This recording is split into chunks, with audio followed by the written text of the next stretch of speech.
మంత్రి కొండ సురేఖ వర్సెస్ నాగార్జున ఎపిసోడ్లో కీలక పరిణామం చోటు చేసుకుంది. కొండ సురేఖ చేసిన వ్యాఖ్యలను నాగార్జున కుటుంబమే కాకుండా టాలీవుడ్ మొత్తం తీవ్రంగా ఖండించిన విషయం తెలిసిందే. ఆవిడ తన మాటలను వెనక్కి కూడా తీసుకున్నారు. అయితే నాగార్జున మాత్రం ఆ విషయంలో చట్టపరంగా చర్యలు తీసుకోవాలని నిర్ణయించుకున్నారు. కొండ సురేఖ మీద పరువు నష్టం దావా వేసిన విషయం తెలిసిందే.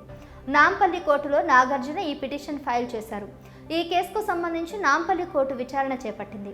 అయితే నాగార్జున కోర్టుకు రావాలని ఆదేశించింది. ఆయన వర్షను కోర్టుకు వచ్చి నేరుగా చెప్పాలి అంటూ కోర్టు ఆదేశించింది.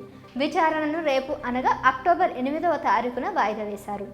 కొండ సురేఖ వర్సెస్ నాగార్జున కేసు రెండు తెలుగు రాష్ట్రాల్లో సంచలనంగా మారింది.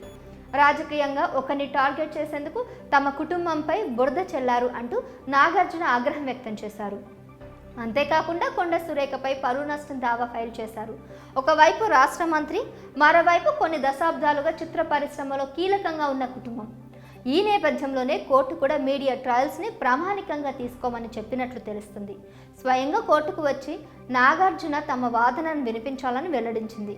నాగార్జున నేరుగా వచ్చి తమ స్టేట్మెంట్ రికార్డు చేయాల్సి ఉంటుందని కోర్టు స్పష్టం చేసింది. అలాగే నాగార్జునతో సహా సాక్షుల స్టేట్మెంట్స్ కూడా రికార్డు చేస్తారు.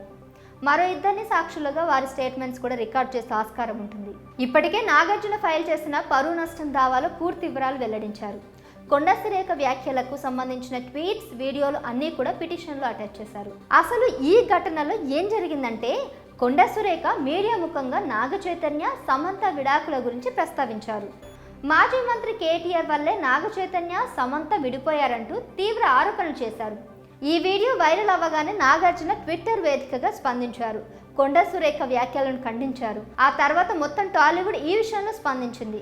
అందరూ అలాంటి ఆరోపణలు, విమర్శలు చేయడం తగదు అని హితవు పలికారు. సినిమా వాళ్ళు అనగానే ఇలాంటి మాటలు అనేస్తారా అంటూ ఆగ్రహం వ్యక్తం చేశారు. కొండ సురేఖ తన మాటలను ఉపసంహరించుకున్నారు. సమంతకు క్షమాపణలు కూడా చెప్పారు. అయితే ఈ విషయంలో మాత్రం నాగార్జున పరువు నష్టం దావా వేశారు. ఇప్పుడు ఈ కేసు విచారణకు రాగా నాగార్జున నేరుగా కోర్టుకు రావాలని ఆదేశాలు జారీ చేశారు. నేరుగా వచ్చి తన స్టేట్మెంట్ రికార్డు చేయాలని సూచించారు. మరి నాగార్జున కోర్టుకు రావాలనడంపై మీ అభిప్రాయాలను కూడా కామెంట్స్ రూపంలో తెలియజేయండి.